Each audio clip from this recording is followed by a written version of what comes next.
We really had the feeling that people want to participate and to belong. There was a very strong feeling of belonging. Dar în general, unde mai vezi cozi la cultură? Ei, uite, vezi în Timișoara.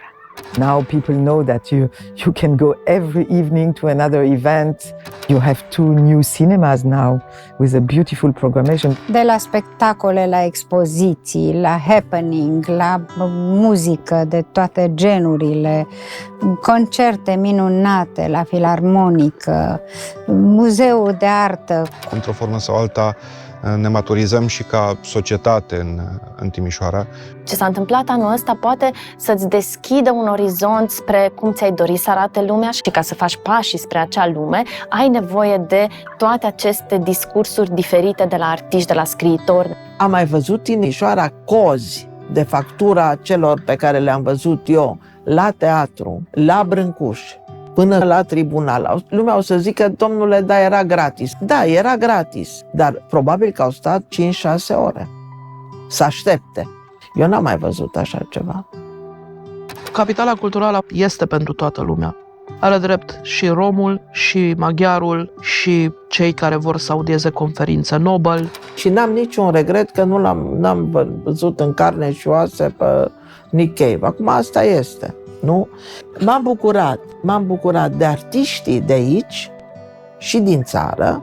Cred că oamenii au devenit mult mai receptivi la ce vor artiștii să transmită. Cazarma ca la Arsenale în Veneția. Deci puteai să închizi ochii, să zici că ești la Arsenale.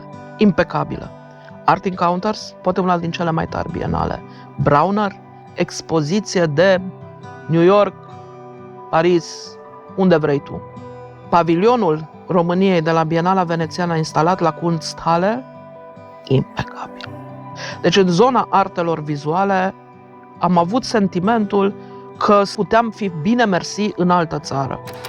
Dacă e ceva ce nu mi-a plăcut la anul ăsta, toate părerile astea despre cum trebuia să fie și n-a fost, despre cum trebuia făcut și coincidență sau nu, dar mai degrabă nu, e de la acei oameni care au și stat deoparte și n-au făcut nimic. Șocul meu cultural când am venit aici, că toată lumea spunea, încerca să mă convingă că nu se întâmplă nimic. Nu-mi place cutare, deci nu se întâmplă nimic în acest oraș. Totul e o nenorocire și un dezastru. Deci astea sunt opinii politice, nu sunt analize a unei realități care se derulează în ochii noștri. Cred că dușmanul cel mai feroce al timișoreanului este timișoreanul. Este fala aia. Niciodată ceva nu este de ajuns de bun pentru el.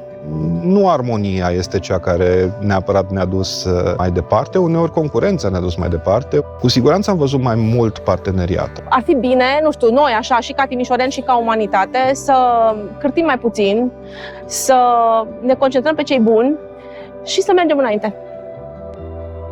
Am avut și vedete ca Malcovici, am avut mari orchestre pe care nu le vezi în fiecare zi, am avut artiști mari, sunt 50 de ani de când Brâncuș n-a mai fost văzut în România într-o expoziție Brâncuș.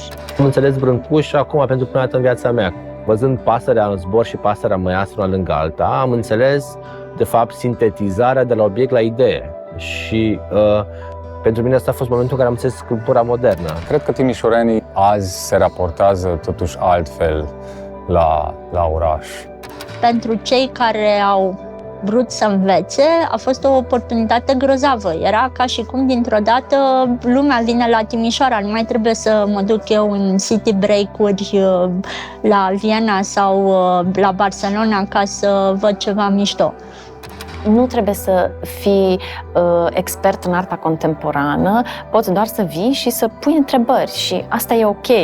Nu trebuie să-ți fie teamă și e ok să nu-ți placă, e ok să nu-ți placă lucrarea asta, e ok să nu-ți placă ce vezi, atâta timp cât înțelegi despre ce e vorba. Anul ăsta, în bună măsură, controversa a fost cea care a creat dialog și polemică, ceea ce e un lucru foarte bun. Aia înseamnă totuși că oamenii sunt interesați de orașul lor, chiar dacă poate cu unele lucruri nu sunt de acord. Mă gândesc la pepiniera cu 1306 plante, care a deschis o interesantă discuție și o controversă. Acest lucru nu o să fie uitat. Unii au considerat că e ceva urât, că este ceva care strică frumusețea arhitecturală a orașului. Alții au considerat că e simpatic, alții au considerat că e necesar. Doamne, cine mai a auzit de așa ceva? Cum să faci așa ceva? Pe parcursul acestor luni, pepiniera a căpătat așa o valoare. Și da, s-a schimbat foarte mult felul în care a fost percepută. Chiar a devenit foarte iubită. Cred că dezbaterea care s-a trezit în jurul pepinierei din nou vorbește despre comunitățile noastre din oraș, despre noi, despre orașul nostru, unde putea să fie dezbatere mai încinsă decât la Timișoara, până la urmă.